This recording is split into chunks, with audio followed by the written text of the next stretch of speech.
নমস্কার বন্ধুরা, আমি সায়নী। তোমাদের সবাইকে স্বাগত জানাই লিভিং উইথ সায়নীর আরও একটি নতুন পর্বে। বন্ধুরা, সামনেই আসতে চলেছে রটন্তী কালী পুজো। মাঘ মাসের কৃষ্ণপক্ষের চতুর্দশী তিথিতে পালিত হয় রটন্তী কালী পুজো। কথিত আছে, একবার শ্রীরাধিকা তার স্বামী আয়ান ঘোষকে লুকিয়ে মাঘ মাসের কৃষ্ণপক্ষের চতুর্দশী তিথিতে শ্রীকৃষ্ণের সঙ্গে দেখা করতে গিয়েছিলেন। এইদিকে তার ননদ ও শাশুড়ি জটিলা ও কুটিলা বিষয়টি আগেই বুঝে যান এবং আয়ানকে সবই তারা জানান। এই কথা আয়ান ঘোষ বিশ্বাস করেন না এবং স্বচক্ষে দেখার জন্য তিনি এই রাত্রে বেরোন। যখন তিনি সেখানে পৌঁছান, দেখেন যে শ্রীরাধিকা মা কালীর পায়ের তলায় বসে তার সেবা করছেন এবং তাতে আয়ান ঘোষ অত্যন্ত আপ্লুত হন, কারণ তিনি ছিলেন মা কালীর ভক্ত। এই ঘটনার মাধ্যমে শ্রীকৃষ্ণ এটাই আমাদেরকে বোঝাতে চান যে কৃষ্ণ ও কালীর মধ্যে কোনো ভেদ নেই, অর্থাৎ যে কৃষ্ণ সেই কালী। তাই এই তিথিতে একত্রে কৃষ্ণ ও কালী একই সাথে পূজিতা হন। আবার অপরদিকে এই একই দিনে দেবী আদ্যাশক্তি মহামায়া ছিন্ন মস্তা রূপে আবির্ভূতা হন। রক্তের ত্রিধারার দ্বারা তিনি ডাকিনী ও যোগিনী নামক দুই সহচরীর ক্ষুধা নিবারণ করেছিলেন। সাধারণত দাম্পত্য কলহ দূর, সুখের কামনা এবং মনস্কামনা পূরণের জন্য এবং প্রেম সম্পর্কের সমস্যা নিবারণের জন্যই এই ব্রত পালন করা হয়। তবে শুধু দম্পতিরা নয়, কেউ যদি ভক্তি ভরে এই দিন মায়ের ব্রত পালন করতে চান, সেও কিন্তু অবশ্যই এই ব্রত রাখতে পারেন।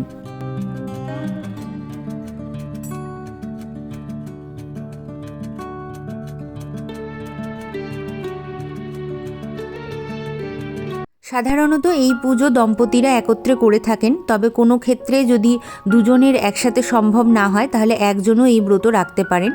হাতে নিচ্ছি গঙ্গা জল, প্রথমেই করব আচমন, বলছি নম বিষ্ণু নম বিষ্ণু নম বিষ্ণু। এরপর হাতটাকে ভালো করে গঙ্গা জল দিয়ে ধুয়ে নেব। এখানে মাকে বসানোর জন্য উত্তর পূর্ব দিকে একটি পাটা পেতে লাল রঙের একটি কাপড় পেতে নেওয়া হয়েছে। আর বাঙালি বাড়িতে যে কোনো পুজোতেই একটু আলপনা দেওয়ার নিয়ম থাকে, তাই এখানে একটু ছোট্ট করে আলপনা দেওয়া হয়েছে। মায়ের যে আসনটি আছে সেটা ফুল দিয়ে সাজানো হয়েছে। আর আমার কাছে মা আদ্যাশক্তি মহামায়ার যে রূপটি আছে, তো শ্যামা রূপেই আমি আজকে পুজো করছি। তবে মায়ের যে রূপ সেটাতে হচ্ছে হাতে একটি বাঁশি থাকে। পাশে আমি রটন্তী কালী মায়ের ছবি দিয়ে দিচ্ছি। এই ধরনের চিত্রপট যদি কারোর বাড়িতে থাকে তারা এই ধরনের চিত্রপটেই পুজো করবে, আর না থাকলে এরকম আমার মতন আদ্যাশক্তি মহামায়ার যে কোনো রূপের মধ্যেই তোমরা পুজোটা করতে পারো। এই বছর রটন্তী কালী পুজো পড়েছে 17ই জানুয়ারি 2026, বাংলার 3রা মাঘ 1432 শনিবার। চতুর্দশী তিথি শুরু হচ্ছে আগের দিন রাত্রি 10:34 থেকে এবং তা স্থায়ী হবে শনিবার রাত্রি ঘন্টা 12:15 পর্যন্ত। প্রথমেই আমরা মায়ের স্নানের বিধি সম্পন্ন করানোর জন্য এখানে একটু সাধারণ জল নিয়েছি। তোমরা চাইলে এখানে গঙ্গা জলও নিতে পারো, আর তার মধ্যে একটু আমি গোলাপ জল নিচ্ছি। তোমরা চাইলে এর মধ্যে একটু অঘ্রও নিতে পারো, আর যদি কিছু না থাকে সাধারণ জল দিয়েও মায়ের স্নানের বিধি সম্পন্ন করাতে পারো। বন্ধুরা, যেহেতু এই পুজোটা শাক্তমতের একটি পুজো, তাই জন্য আজকে আমি ঘট না পেতেই তোমাদেরকে একদম সহজভাবে এই পূজাবিধিটি বর্ণনা করছি, যাতে তোমরা শুধুমাত্র ভারতবর্ষের না, পৃথিবীর যে কোনো প্রান্ত থেকে এই পূজাটি দেখলে করতে পারো। মায়ের সিঁথিতে একটু সিঁদুর দিলাম, আলতা সিঁদুরের একটা নতুন প্যাকেট দিচ্ছি। তোমরা যদি না পাও তাহলে দেবে না, কোনো অসুবিধা নেই। আর মায়ের শাখা নোয়াপলা দিচ্ছি। এই দিন অবশ্যই চতুর্দশী তিথি, কোনো অমাবস্যা তিথি না, কিন্তু যেহেতু মা কালীর পুজো আমরা এখানে করছি, তাকে আবাহন করছি, তাই জন্য আমি এখানে একটি সর্ষের তেলের প্রদীপই প্রজ্বলিত করছি। তোমরা চাইলে এখানে ঘিয়ের প্রদীপ বা তিল তেলের প্রদীপও প্রজ্বলিত করতে পারো, আর যদি প্রদীপ না থাকে তাহলে একটা মোমবাতি প্রজ্বলিত করলেও হবে, কারণ তাতে তোমার অগ্নিদেবকে আবাহন করা সম্পন্ন হবে। যেহেতু কালী পুজো, সন্ধেবেলাতেই এই পুজোটা করা শ্রেয়। যারা নির্জলা উপবাস থাকতে পারবে তারা থাকবে, যারা উপবাস থাকতে পারছো না তারা চা, দুধ, শরবত, ফল, মিষ্টি, এমনকি দুধ সাবুও খেয়ে থাকতে পারো। প্রথমেই আমরা মায়ের ডান হাতের দিকে তার প্রিয় পুত্র গণপতিকে স্থাপন করব। তো প্রথম পূজ্যকে স্থাপন করার জন্য একটু সামান্য চাল নিয়ে নিয়েছি, আর তার উপরে একটি সুপুরি রাখছি। তোমরা যারা এই চাল আর সুপুরি দিয়ে গণপতিকে স্থাপন করতে পারছো না, তারা গণপতির একটা ছোট্ট মূর্তি রেখে দিলেও হবে, বা ছোট্ট চিত্রপট মায়ের পাশে রাখলেও হবে। একটু সিঁদুর তিলক করলাম, আর তার সঙ্গে একটি উপবীত আমি এখানে নিবেদন করছি। এরপর আমি দুজনকে একটু বরণ করে নেব।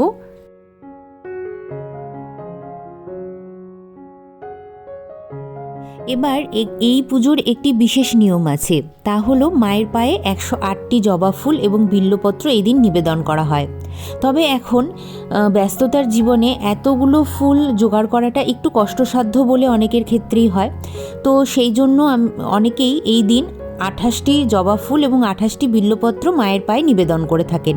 তবে সেটাও যদি তোমাদের প্রচণ্ড বেশি কষ্টসাধ্য বলে মনে হয়, তাহলে তোমরা এই দিন 8টি জবা ফুল এবং 8টি বিল্বপত্র মায়ের পায়ে নিবেদন করতে পারো। তবে এই কথাটি হচ্ছে একটি লোকাচারবশত কথা, মানে লোকের মুখে মুখে প্রচারিত হয়েছে। তবে কেউ যদি এতগুলো জবা ফুল, মানে 8টি জবা ফুলও যদি কেউ মায়ের পায়ে না দিতে পারো, তবুও মা কিন্তু মনের ডাক শোনেন। তাই যারা তোমরা এতগুলো জবা ফুল মায়ের পায়ে নিবেদন করতে পারছো না বা জোগাড় করতে পারছো না, তারাও মনে কিন্তু কোনো দ্বিধাদ্বন্দ্ব রাখবে না। মায়ের কাছে মিনতি করবে তোমার যা যা সমস্যা হচ্ছে তার জন্য। মা তোমার সমস্যা অবশ্যই নিবারণ করবেন। কেন কি মা কিন্তু উপকরণ দেখেন না, মা তোমার হৃদয়ের ভক্তি এবং তোমার মনের কষ্টটা অবশ্যই বোঝেন। আমাদের কাছে আমাদের পিতামাতা যেমন, আমাদের কাছে আমাদের ভগবানও কিন্তু ঠিক সেই রকমই। তাই সে আমাদের অত ভুল ত্রুটি, দোষ, উপকরণ এইসব কিছু দেখেন না। তুমি মন থেকে যদি একবার ডেকে বলো, সে অবশ্যই তোমার সমস্যা নিবারণ করবেন। আরও একটি কথা আমি পুরুষ সদস্যদের জন্য বলতে চাই, এটি হচ্ছে দাম্পত্য জীবনের মূলত একটি পুজো। তাই সমস্ত পুরুষকে বলবো নিজের স্ত্রীকে সম্মান করুন, ভালোবাসুন, কারণ সে তার পরিবার পরিজনকে ত্যাগ করে আপনার বাড়িতে এসেছে। তাই আপনারও উচিত যাকে আপনি দায়িত্ব করে সংসারে এনেছেন তার প্রতি একটু সম্মান এবং ভালোবাসা দেখানোর। পরকীয়ার মতন বাজে কাজে লিপ্ত হবেন না। আর দিনের শেষে এটা জানবেন যে আপনার বাবা মার পরে যদি কেউ থাকে সেটা হচ্ছে আপনার স্ত্রী এবং সন্তান। তাই তাদেরকে সম্মান দেওয়ার এবং ভালোবাসার চেষ্টা করুন, তাতেই আপনার উন্নতি হবে। প্রথম পুষ্পাঞ্জলি দেব আমরা গণপতি বাপ্পাকে, বলছি ওম গাং গণপতায় নমঃ। এরপরে আমরা মাকে পুষ্পাঞ্জলি দেব। ওম জয়ন্তী মঙ্গলা কালী ভদ্রকালী কপালিনী দুর্গা শিবা ক্ষমা ধাত্রী সুহাস্বাদা নমস্তুতে, এই মন্ত্রটি বলে আমরা মায়ের পায়ে 8 বার ফুল নিবেদন করব। হ্যাঁ বন্ধুরা, এই পুজোতে আমরা মায়ের পায়ে 8 বার 8টি ফুল এবং বিল্বপত্র নিবেদন করছি। এই সময় যদি এই মন্ত্রটি বলতে তোমাদের খুব অসুবিধা হয়, তাহলে অবশ্যই মাকে মনে মনে স্মরণ করে বলবে, মা আমার ভুল ত্রুটি ক্ষমা করো, আমি ভক্তি ভরে তোমাকে ডাকছি, আমার জীবনের যা যা সমস্যা আছে সেগুলি তুমি দূরীভূত করো মা, এবং আমাকে শক্তি দাও সমস্ত সমস্যার সম্মুখীন হয়ে আমি যেন তার বিরুদ্ধে লড়াই করতে পারি এবং আমি যেন সফল হই সেখানে এবং জয়লাভ করতে পারি। আমার সংসারকে তুমি সমস্ত বিপদ আপদ থেকে মুক্ত করো এবং আমাদের সবাইকে তুমি সুখ শান্তি প্রদান করো। এই বলে তোমরা 8টা ফুল মায়ের পায়ে নিবেদন করবে। এরপর আমরা দেবাদিদেবকে পুষ্পাঞ্জলি দেব। ওম নমঃ শিবায় মন্ত্রটি বলে একটি বিল্বপত্র এবং ফুল দেবাদিদেবের কাছেও আমি নিবেদন করে দিলাম।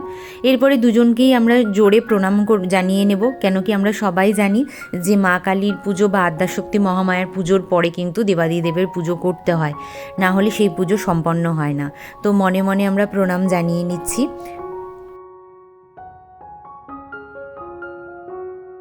এরপর আমরা ভোগ নিবেদন করব। তোমরা অনেকেই আমাকে বলো যে দিদি তুমি মুখে বলো যে 1 ফল দিয়ে পুজো সম্পন্ন করা যায়, কিন্তু তুমি যখন দেখাও তখন 3 ফল বা 5 ফল থাকে।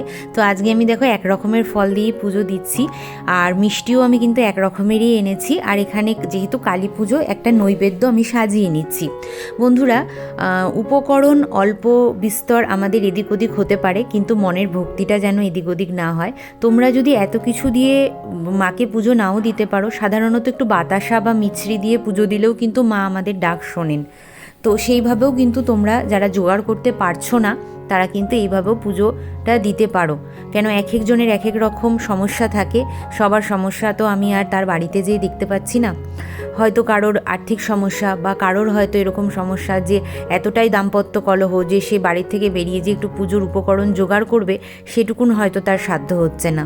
তো যে যেরকমভাবে পারবে সে সেরকমভাবেই পুজোটা করবে। আর আমি তোমাদের হয়ে মায়ের কাছে প্রার্থনা জানাবো যেন মা তোমাদের সমস্যার নিবারণ করেন আর তোমাদেরকে সুখ শান্তি প্রদান করেন। মায়ের ভোগ তোমরা বিল্বপত্র বা পুষ্পের দ্বারা নিবেদন করতে পারো। তো আমি এখানে দেখো বিল্বপত্র আর পুষ্পের দ্বারা নিবেদন করছি। এরপর আমরা মঙ্গল আরতি শুরু করব।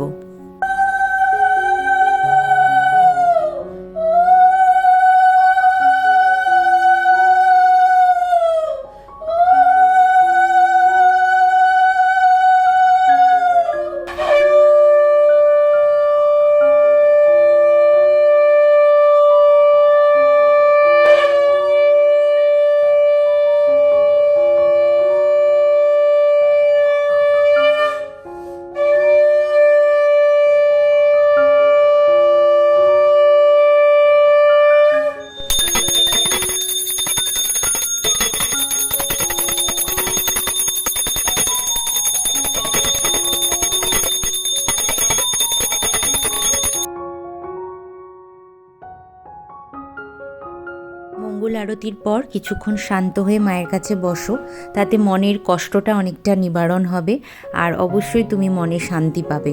আজকের পূজাবিধি যদি তোমার মনে একটু শান্তি নিয়ে আসে তবেই এই পূজার কিন্তু সার্থকতা। ভিডিওটি যদি ভালো লাগে তাহলে অবশ্যই যুক্তিপূর্ণভাবে এই চ্যানেলটিকে সাবস্ক্রাইব করো। দেখা হবে পরবর্তী ভিডিওতে। নমস্কার।